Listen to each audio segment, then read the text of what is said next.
গ্রীষ্ম বর্ষা বিনীতি ভরসা। হ্যাঁ, বিনীত শপিং সিটি। নমস্কার, আপনারা দেখছেন হুগলি আপডেট। আপনাদের সঙ্গে আমি উষা। আসছি খবরে। অসাধ্য সাধন চুঁচুড়া বেসরকারি হাসপাতাল অজন্তার ৮০% বেন্ডেড রোগীর চিকিৎসায় সাড়া ফেলল। অপরাজিত অপর্ণা নতুন সূর্যের মুখ দেখল হুগলির সুগন্ধা ২৫ বছর বয়সী অপর্ণা পাত্র নতুন একটা জীবন ফিরিয়ে দিতে চলেছে চুঁচুড়া অজন্তা হসপিটাল। ঘটনাটি ঘটেছিল নতুন বছরের প্রথম দিকে। সুগন্ধার গৃহবধূ অপর্ণা পাত্র প্রসবের জন্য চুঁচুড়া হাসপাতালে দেখান। চুঁচুড়া হাসপাতালে এক ডাক্তার অপর্ণা দেবীকে এক বেসরকারি হাসপাতালে গিয়ে অপারেশন করেন। একটি কন্যা সন্তানের জন্ম দেন প্রসবের সময় ১ মাস আগে। কারণ ডাক্তারবাবু ছুটিতে যাবেন। এই তাড়াহুড়োর জন্য অপর্ণা দেবীর আশঙ্কাজনক অবস্থায় পরিণত হন। সুপার ফেসিলিটি হাসপাতাল থেকে জানানো হয় ৮০% ব্রেন ডেথ অপর্ণা দেবীর। ফিরিয়ে আনা হয় চুঁচুড়ার অজন্তা হসপিটালে। অজন্তার মালিক মেডিকেল টিম গঠন করেন। ১০ই জানুয়ারি আশার আলো দেখেন অপর্ণা দেবী ও পরিবার। চুঁচুড়া অজন্তা হাসপাতালে যান বিধায়ক অসিত মজুমদার, সঙ্গে নিয়ে যান বিশেষজ্ঞ ডাক্তার। সমস্ত কিছু খুঁটিনাটি দেখেন। এই বিষয়ে বিধায়ক অসিত মজুমদার কি বলছেন শুনবো। টিম স্পিরিটে কাজ করছে। আমার পঞ্চায়েতের প্রধান, আমার দলের সভাপতি, পঞ্চায়েতের সমস্ত দলের কর্মীরা ঈশ্বর আল্লাহর কাছে প্রার্থনা করতে এই পেশেন্ট যাতে সুস্থ হয়ে বাড়ি যায়। এটা একটা টিম ওয়ার্ক চলছে, টিম ওয়ার্কের রেজাল্ট। ডাক্তারবাবু বলছেন রেসপন্স করছে, এটাই বিরাট। অন্যদিকে অজন্তার ডাক্তারবাবু কি জানাচ্ছেন শুনবো। প্রথমত পেশেন্ট যখন আমাদের কাছে আসে অত্যন্ত সংকটজনক অবস্থাতে তিনি আসেন। আপনারা নিশ্চয়ই দেখেছেন যে কলকাতার একেবারে সুপার স্পেশালিটি হসপিটাল থেকে উনি এসেছেন এবং সেখান থেকে লিটারালি একটা ভাবা হয়েছিল যে পেশেন্ট হয়তো আর থাকবে না। 80% তার ব্রেন হাইপক্সিক ইঞ্জুরি যেটা হয়, তার ফলে তারা ধরে ফেলেছিলেন যে এক প্রকারের পেশেন্ট ব্রেন ডেড। এবং আমাদের এখানে যখন পেশেন্ট আসে তার সেন্সোরিয়াম একেবারেই ডাউন ছিল, লিটারালি কোনো রেসপন্স ছিল না। তো আমাদের টিম, তার মধ্যে ডক্টর এস বি রায় স্যার ছিলেন যিনি নিউরোলজিস্ট, উনি ছিলেন। আমাদের চেস্ট ফিজিশিয়ান স্যার ছিলেন ডক্টর অভিষেক সাহা স্যার ছিলেন। আমাদের কার্ডিওলজিস্ট স্যারও এখানে ছিলেন ডক্টর অরিন কুমার মুখার্জি। এছাড়া আমরা ফোনে একাধিক স্যারেদের সাথে আমরা যোগাযোগ রাখি এবং তাদের ওপিনিয়ন নিই এবং আলটিমেটলি একটা টিম ওয়ার্ক করে আমরা আজকে এই চিকিৎসাটা চালিয়ে যাচ্ছি। এবং আপনারা বুঝতেই পারছেন যে পেশেন্টের অবস্থা মোটেই ভালো নয়, কিন্তু আমাদের তরফ থেকে যাতে কোনো রকম কোনো কিছু চেষ্টার ত্রুটি না থাকে বা কোনো সার্ভিস দিতে আমরা যাতে ব্যর্থ না হই, এটাই আমাদের একটা প্রয়াস। এবং আমরা আশা করছি যে আগে আমাদের পেশেন্ট যে অবস্থায় ভর্তি হয়েছিল তার তুলনায় কিন্তু এখন পেশেন্ট অনেকটা হলেও রেসপন্স করছে। তিনি কিন্তু চোখ খুলছেন, বাড়ির লোক তাকে ডাকলে তিনি কিন্তু হালকা সাড়া দেওয়ার চেষ্টা করছেন। এবং এই যে জিনিসগুলো, এছাড়া ধরুন তার কিছু সিডেটিভস চলছিল যেটা অলরেডি আগে হসপিটাল থেকে তিনি পেয়ে এসেছিলেন, সেগুলোও কিন্তু আস্তে আস্তে আমরা কমাতে পেরেছি। এবং আগামী দিনে হয়তো আরও এটা আমরা কমিয়ে পুরোপুরি যখন আমরা সিডেটিভসগুলো অফ করতে পারবো, তাতে হয়তো তার রেসপন্স আরও বেশি বাড়বে। আজকে আমাদের ডাক্তারবাবু এসেছিলেন, গাইনোকোলজিস্ট স্যার, উনি দেখলেন, উনি বললেন যে না, গাইনোকোলজিক্যাল পার্টে ওনার কিন্তু ভালোই ইমপ্রুভমেন্ট হয়েছে। সেই সঙ্গে যখন উনি ফার্স্ট ভর্তি হন তার ইনফেকশন কাউন্ট বেশি ছিল, ইউরিন আউটপুট কম ছিল, সেগুলো কিন্তু অনেকটাই কারেকশান হয়েছে। প্লাস হচ্ছে তার শরীরে অ্যালবুমিনের মাত্রাটাও খুব কম ছিল।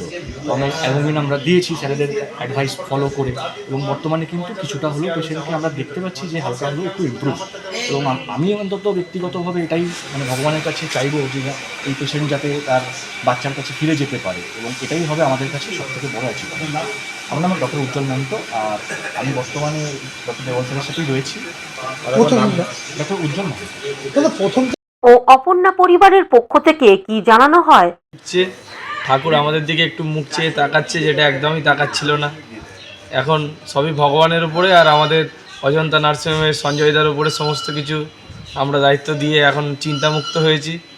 কিছুটা আশার আলো দেখছি। দাদা আপ্রাণ চেষ্টা করছে নিজের থেকে যতটা পারছে, এবং তার টোটাল নার্সিং স্টাফ, অজন্তার সমস্ত স্টাফ তারা চেষ্টা করছে এবং ডাক্তারবাবুরা চেষ্টা করছে। তারা একটা কমিটি গঠন করেছে ডাক্তারের, এবং ডাক্তাররা দেখছেন, বলছেন ভালো আছে আগের থেকে একটু। আপনি তো নিজে কি দেখলেন? আমি দেখলাম যে প্রথম যেদিন এসেছিল এখানে তার থেকে অনেকটাই ইমপ্রুভমেন্ট হয়েছে। প্রথম থেকেই ভেবেছিলাম যে আরও পজিটিভ জিনিস দেখব, যা যা আমরা রেজাল্ট পাই, রিপোর্ট পাই, সেই অনুযায়ী আমরা ভাবিনি অ্যাকচুয়ালি যে এতটা ইমপ্রুভ করব। প্রথমে আমরা যখন আপনার কাউন্ট করি তখনও মানে খুব বেশি যে কাউন্ট ছিল তাও নয়। তারপর এমনি বাকি প্যারামিটারগুলো খারাপ ছিল, খুবই খারাপ ছিল। তো সেখান থেকে আমরা এত দূর এসেছি, এটা একটা বড় অ্যাচিভমেন্ট, পুরো টিমের বড় অ্যাচিভমেন্ট। ও অজন্তার পক্ষ থেকে সঞ্জয় সিনহা কি বলছেন শুনবো। তো এটি ঈশ্বরের দান, ঈশ্বর মাথা তুলে দেখেছে বলে, বা ঈশ্বরের আশীর্বাদ, প্রত্যেকটা মানুষের আশীর্বাদ, এই কারণে আজকে এই জায়গায় এসেছে।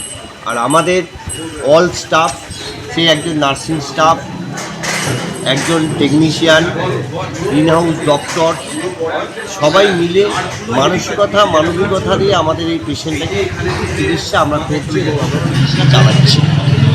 বিনামূল্যে পয়সা দেওয়ার প্রসঙ্গটাকে আমি আনবো না, এটা একটা সেবা। আমি মনে করি যে কোনো স্বাস্থ্য জায়গা হওয়া উচিত, প্রথমে মানবিকতা হওয়া উচিত, সেবা, এবং সেই সেবার জায়গা থেকে আমরা একটা সেবা দেওয়ার চেষ্টা করছি। এবং আমাদের কাছে সবচেয়ে বড় ইস্যু হলো, যদি আজকে আমরা এই বোনটিকে ফিরিয়ে দিয়ে বাড়ি পাঠাতে পারি, আজকে মনে করব এই জয় সারা পশ্চিমবঙ্গে, সারা ভারতবাসীর জয় মনে করব। দেখা যাচ্ছে যে এরকম কি কোন নার্সিংহোমে হয়? দেখুন, আমার হসপিটালের মধ্যে একটি মন্দির আছে। প্রত্যেক পেশেন্টের জন্য আমি যে কোনো মন্দিরে, যখন আমি কোনো জায়গায় যে কোনো জায়গায় বেড়াতে গেলেও আমি কোনো মন্দিরে যাই, আমি মন্দিরে গিয়ে প্রথম ঠাকুরের কাছে কামনা করি যেন আমার হসপিটালের প্রত্যেকটা পেশেন্ট যেন সুস্থ হয়ে বাড়ি যায়, এটা আমি কামনা করি। আর আমি এটা কামনা করি যে আমার খরচাটুকু উঠুক। শুধু ব্যবসা করব এই মানসিকতা নিয়ে কোনো রকম চিকিৎসা কেন্দ্র চালানো উচিত নয়। সংস্থার আমি এখানকার প্রপারেটর। হুগলি থেকে চন্দনা দত্তের রিপোর্ট, হুগলি আপডেট। মাত্র 52 দিনে অভিযুক্তকে দোষী সাব্যস্ত করল চুঁচুড়া আদালত। ঘটনাটি ঘটেছিল হুগলি গুরাত থানা এলাকায়। 5 বছরের শিশুকে ধর্ষণ করে খুন করে ওই অভিযুক্ত। গত 24শে নভেম্বর হুগলি গুরাত থানা এলাকায় 5 বছরের এক শিশুকে চকলেটের প্রলোভন দেখিয়ে বাড়িতে নিয়ে যায় প্রতিবেশী পৌর অশোক সিং। মেয়ে মাংস খেতে চেয়েছিল, তাই তার বাবা বাজার থেকে মাংস কিনতে গিয়েছিলেন। বাড়ি ফিরে মেয়েকে দেখতে না পেয়ে খোঁজাখুঁজি শুরু করেন। বেশ কিছুক্ষণ তাকে খুঁজে পাওয়া যায়নি। পাড়া প্রতিবেশীর খুঁজতে শুরু করে। অভিযুক্তের বাড়িতে ঢুকে শিশুকে রক্তাক্ত অবস্থায় উদ্ধার করা হয়। ধনিয়াখালী হাসপাতালে নিয়ে গেলে চিকিৎসক তাকে মৃত বলে ঘোষণা করেন। ঘটনার এলাকায় উত্তেজনা ছড়ায়। অভিযুক্তকে মারধর করা হয়। পুলিশ গিয়ে রাতেই অভিযুক্তকে গ্রেপ্তার করে। আহত থাকায় তাকে চুঁচুড়া ইমামবাড়া হাসপাতালে ভর্তি করা হয়। পরদিন শিশু মৃতদেহ ময়না তদন্তের জন্য কলকাতা মেডিকেল কলেজে পাঠানো হয়। ঘটনাস্থল ঘিরে পুলিশ পিকেট বসানো হয়। ফরেনসিক দল এসে নমুনা সংগ্রহ করে নিয়ে যায়। দ্রুত এই সঠিক তদন্ত করার জন্য 5 সদস্যের সিট গঠন করতে নির্দেশ দেন হুগলি গ্রামীণ পুলিশ সুপার কামানাশী সেন। সিটের নেতৃত্বে থাকেন ডিএসপি ডিএনটি প্রিয়ব্রত বক্সি। মামলায় 9 ডিসেম্বর চার্জশিট দাখিল করে পুলিশ।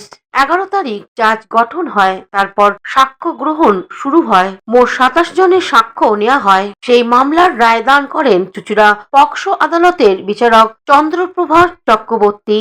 অভিযুক্তকে দোষী সাব্যস্ত করেন। আগামী 17 জানুয়ারি হবে চূড়ান্ত রায় এবং সাজা ঘোষণা। এ বিষয়ে সরকারি আইনজীবী শঙ্কর গাঙ্গুলি কি জানাচ্ছেন শুনবো। এই কেসটা আপনাদের বলে রাখি যে 24/11/2024 তারিখে সন্ধ্যেবেলায় গুরাত থানার অফিসার ইনচার্জ তিনি একটা খবর পান যে ওই তার থানার অন্তর্গত একটা গ্রামে একটা মেয়ের ওপরে একটা অত্যাচার করা হয়েছে এবং তার অবস্থা ভালো না এবং সেখানে ল অ্যান্ড অর্ডার সিচুয়েশন খুব খারাপ। সেই খবরটা পেয়ে সে যথারীতি সঙ্গে সঙ্গে সেখানটায় উপস্থিত হয় এবং তারপরে মেয়েটাকে নিয়ে তার বাবা হাসপাতালে যায়।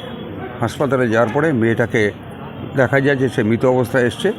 সঙ্গে সঙ্গে একটা এফআইআর হয় এবং এফআইআর হওয়ার পরে সেই 24 তারিখ রাত্রেই যথোপযুক্ত সেকশানে পক্সো আইন এবং অন্যান্য বিএনএসের অন্যান্য আইনে যথাযথ সেকশানে মামলা শুরু হয়। এবং সবচেয়ে বড় কথা হচ্ছে সেদিনটা 24 তারিখটা বুঝতেই পারছেন রাত হয়ে গেছে। 24 তারিখে যদিও ইনভেস্টিগেশনটা শুরু হলো কিন্তু প্রকৃতপক্ষে ইনভেস্টিগেশন শুরু হয় 25 তারিখ থেকে এবং এই কেসটা তদন্তভার গ্রহণ করা হয় এবং তদন্তভার দেওয়া হয় সিআই সার্কেলের যে আইসি। কিন্তু সেটা বড় কথা না, সেই তদন্তটার জন্য এসপি সাহেব শ্রী কামনাশী সেন সাহেব তিনি একটা সিট গঠন করেন এবং তার লিডারশিপে এবং সুপারভিশনে ছিলেন অ্যাডিশনাল এসপি এবং ডিএসপি ডিএনটি বক্সি সাহেব, এবং তারা সবাই মিলে একটা সুন্দর তদন্ত করেছে। এবং আমি এতদিন ধরে এত মামলা করেছি, আপনারা জানেন পুলিশের এত নিশ্ছিদ্র তদন্ত এবং এত দ্রুত তদন্ত আমি এই প্রথম পেয়েছি। এবং আপনাদের আরও জানিয়ে রাখি যে বিএনএস অ্যাক্টে আজকে আপনারা বুঝতে পারছেন যে 24/11 ঘটনা, পুলিশ চার্জশিট দিয়ে দিল, 7 তারিখে চার্জশিট তৈরি করলো, 9 তারিখে, কারণ রোববার দিন ছুটি ছিল, তারপরের দিন পক্সকোট বন্ধ, 9 তারিখে সেই চার্জশিট করে জমা পড়লো। 11 তারিখে সেটার কপি দেওয়া হলো আসামির কাছে, এবং সেদিনকেই আমি চার্জ ফ্রেম করলাম ঠিক অ্যাপ্রোপ্রিয়েট সেকশানে। এবং তারপরে ডিফেন্সের থেকে 7 দিন টাইম চেয়েছিল, যেটা খুব স্বাভাবিক ব্যাপার, কারণ অত বড় কেস ডিফেন্সকে তৈরি করতে হবে। ডিফেন্সের সেই 7 দিন টাইমটা কোর্ট মঞ্জুর করেছিলেন। তারপরেই শুরু হয়ে গেল আমাদের ট্রায়াল। এবং আপনারা ভাবতে পারবেন না যে 24 তারিখের মধ্যে আমি ইনক্লুডিং আয়ও সমস্ত সাক্ষী কমপ্লিট করেছিলাম। এখানে মোট আমরা সাক্ষী দিয়েছি হলো 27 জনকে সাক্ষী দিয়েছি, 27টা 28 হবে বোধ হয়, এনিওয়ে 27 জন সাক্ষী আমরা দিয়েছি মোট। এবং তারপরে আপনারা বুঝতে পারছেন তারপরেই বড়দিনে বন্ধ পড়ে গেল, সেই 7 দিনটা চলে গেল।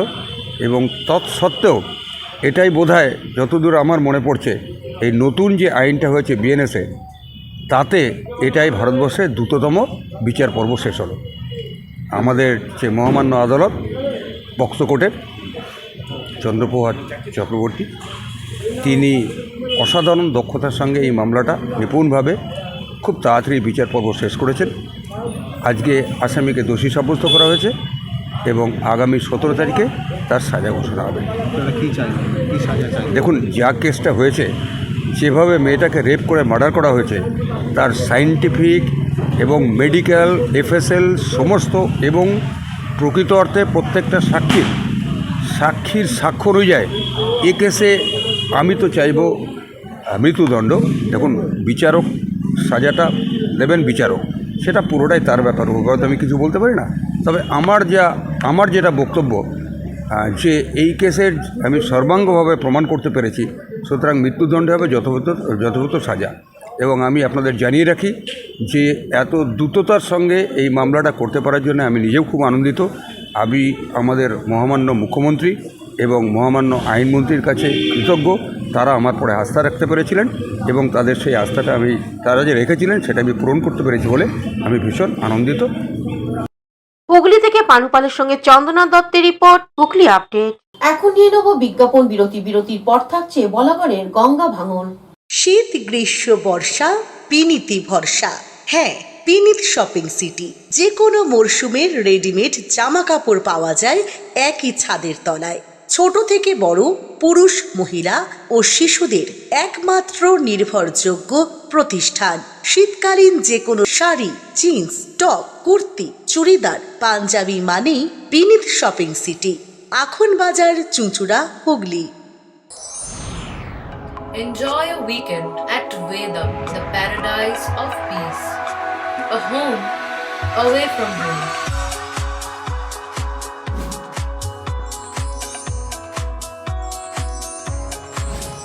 See yourself resonating with the nature.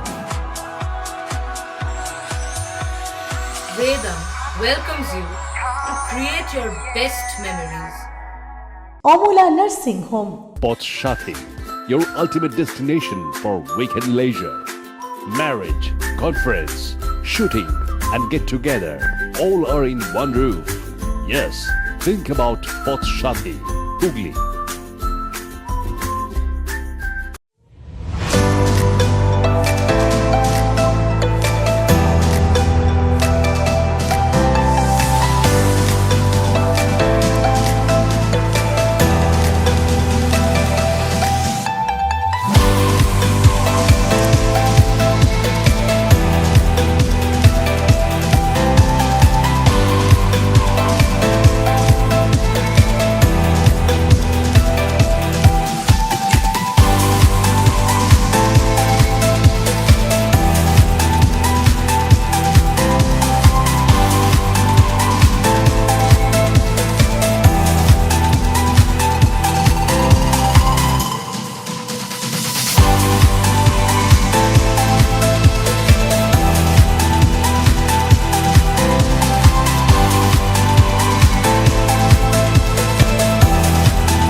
বিরতির পর ফিরে এলাম খবরে।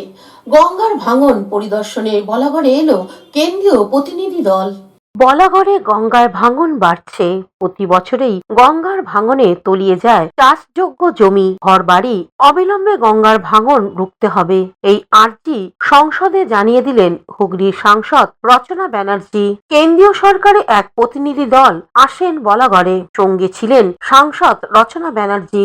লঞ্চে করে প্রতিনিধি দল নিয়ে গঙ্গায় ঘুরে পরিদর্শন করেন। সাংসদ রচনা ব্যানার্জি কি বলছেন শুনবো। ঠিক আছে, হচ্ছে তো, কাজটা হওয়া নিয়ে কথা, যেই করুক না কেন আমি করছি, চেষ্টা করছি। আপনি এই চুচুড়া বা ব্যান্ডেল পর্যন্ত মেট্রো নিয়েও প্রস্তাব তুলেছেন, চিঠি দিয়েছেন, কি মনে হয় যে এরপর সেটা নিয়েও নাড়াচাড়া? সবটাই একসাথে দেখতে হবে, সবকিছু একসাথে করতে হবে। ভাঙন নিয়ে যেমন ভাবছি, সেগুলো নিয়ে ভাবতে হবে। মানুষের সুবিধার জন্য যা যা প্রয়োজন, যা যা করার দরকার, সেটা নিয়ে আমি চেষ্টা করে যাবো। যতদিন আছি আমি আমার চেষ্টা চালিয়ে যাবো। বলতে পারছি না, দেখা যাক। দেখুন, আমি চেষ্টা চালাবো, কোনটা সম্ভব কোনটা সম্ভব নয় সেটা আমার ডিপার্টমেন্ট যারা এসেছেন, ইরিগেশন ডিপার্টমেন্ট তরফ থেকে আছেন, ইরিগেশন ডিপার্টমেন্ট সবাই যারা যারা রয়েছেন সবাই এগুলো দেখাশোনা করবেন। আমি তো সেই ব্যাপারে কথা বলতে পারবো না। আমি আমার তরফ থেকে চেষ্টা করবো যাতে এই কাজটুকু শুরু হয়। কিছু কিছু করেও যদি কাজ শুরু হয় তাহলে অনেকটা আর কি। সেটা আমি বলতে পারছি, সেটা ওনারা বলতে পারবেন। আমাদের তরফ থেকে আমরা চেষ্টা করবো, তাই তো। কিন্তু এটাকে সদর্থক দিক হিসেবেই তো দেখবেন যে নিশ্চয়ই, অফকোর্স এটা একটা বিশাল পজিটিভ সাইন আমার পুরো হুগলি জেলার জন্য, যে আজকে এত বড় একটা টিম আমার লেটার পাওয়ার পরে ওনারা এসছেন এবং ওনারা দেখছেন, পর্যবেক্ষণ করছেন, এবং সবটা আজকে ওনারা সন্ধ্যেবেলা অবধি থাকছেন, করছেন। এটাই সব থেকে বড় পাওয়া আমাদের জন্য, যে অ্যাটলিস্ট ওনারা এসে দেখছেন, তাদের মূল্যবান সময় দিয়ে তারা এসেছেন। এখানকার মানুষ, বলাগড়ের মানুষ যেটা বলছে যে লকেট চ্যাটার্জি করতে পারলো না, রচনা ব্যানার্জি করে দেখালো। বলাগড় থেকে পানুপালের রিপোর্ট, হুগলি আপডেট। পয়লা মাঘ চিরাচরিত প্রথা মতো জামালপুরে আদিবাসী সম্প্রদায়ের মানুষ দামোদর নদে পিতৃতর্পণ করলেন। প্রতি বছরের মতো এবছরও আদিবাসী সম্প্রদায়ের অস্থি বিসর্জন ও পিতৃপুরুষের উদ্দেশ্যে তর্পণ উপলক্ষে হাজার হাজার মানুষের সমাগম হলো পূর্ব বর্ধমানে জামালপুরের দামোদর নদের তেলকুপি ঘাটে। পশ্চিমবঙ্গের বিভিন্ন জেলা ছাড়াও পার্শ্ববর্তী বিহার, ঝাড়খণ্ড থেকেও প্রচুর আদিবাসী সম্প্রদায়ের মানুষ এখানে আসেন। এই উপলক্ষে আদিবাসী সম্প্রদায় মানুষরা জামালপুর ব্লক অফিস থেকে র্যালির মাধ্যমে পঞ্চায়েত সমিতি সভাপতি পূর্ণিমা মালি, ভিডিও ও পার্থসারথী দে ও পূর্ত কর্মাধ্যক্ষ মেহমুদ খানকে মঞ্চ পর্যন্ত নিয়ে যান। এছাড়াও অনুষ্ঠানে উপস্থিত হয়েছিলেন পূর্ব বর্ধমানের জেলা পরিষদের মোহাম্মদ ইসমাইল, দেবু টুডু, রাজ্য এসটি সেলের নেতা দেবু টুডু এখানে পুণ্যস্থান সারেন এবং পিতৃপুরুষের উদ্দেশ্যে তর্পণ করেন। এই অনুষ্ঠান উপলক্ষে পুলিশ প্রশাসন যথেষ্ট সতর্ক ছিল, কোনো রকম অপ্রীতিকর ঘটনা যাতে না ঘটে সেই জন্য মোতায়েন ছিল বিশাল সংখ্যায় পুলিশ বাহিনী। এ বিষয়ে মেহমুদ খান কি বলছেন শুনবো। যে ভারত জাকাত মাঝি পারগানার আজকে যে প্রত্যেক বছর হয় আমাদের এখানে জামালপুর ব্লকে আদিবাসী সম্প্রদায় আমাদের দামোদরকে আদি গঙ্গা বলে ওনাদের সেই ক্ষেত্রে তর্পণ করতে আসেন এখানে, এবং মা বাবার আত্মার শান্তি কামনা করার জন্য আসে, এবং এখানে অনেক ফিস্ট করতে আসে, এবং এখানে অনেক মানুষ এখানে উপস্থিত হয়েছেন। এখানে আছেন বিডিও সাহেব আছেন আমাদের বিধায়ক আছেন, আমাদের বিডিও সাহেব ছিলেন, আছেন আমাদের দেবটুডু মহাশয়, আমাদের মেন্টর ইসমাইল রায়, জেলা পরিষদের মেম্বার, প্রত্যেকেই এখানে কিন্তু আজ উপস্থিত হয়েছে। অত্যন্ত ভালো, এবং আদিবাসী সম্প্রদায়ের মানুষকে আমি শুভেচ্ছা জানাই। এবং আজকে আদিবাসী মতে এই মাঘ মাসের পয়লা ওনাদের বছরের প্রথম, এই প্রত্যেককে জামালপুর পঞ্চায়েত সমিতির পক্ষ থেকে শ্রদ্ধা সম্মান ভালোবাসা জানাই। সকলে ভালো থাকবেন, সুস্থ থাকবেন। অন্যদিকে অস্থি বিসর্জন ও পিতৃপুরুষদের উদ্দেশ্যে তর্পণ করতে আসা আদিবাসী সম্প্রদায়ের মানুষদের তিনি শুভেচ্ছা ও অভিনন্দন জানান। এই বছরটা প্রথম দিন নোয়া জামালপুর মুলুক পাহাটাখন, ভারত জাকাত মাঝি পারগানা পাহাটাখন এবং জামালপুর পঞ্চায়েত সমিতি পাহাটাখন সানাম রকম ব্যবস্থা হাতা হুই करा जहां पुण्यार्थी को बना नई माराम बुरु देवासी वाली को हाजुक कना उनको जाते नायते नापायते मोजते नोडे को बोंगा बुरु दाड़िया मा माराम बुरु देवासी वाली को दाड़िया मा ना लगी प्रशासन को हम कते माजी पारगाना महल सानाम पाटा खन के आदि मोजते आदि जोर कदमते व्यवस्था हाता मेना की भाবে উদযাপন করা হচ্ছে দিনটা जहां नोडे माराम पेड़ा को हेलिना জামালপুর থেকে আশিস কুমার ঘোষের রিপোর্ট, হুগলি আপডেট। এখনকার মতন খবর এই পর্যন্তই। প্রতিদিন দেখুন হুগলি আপডেট।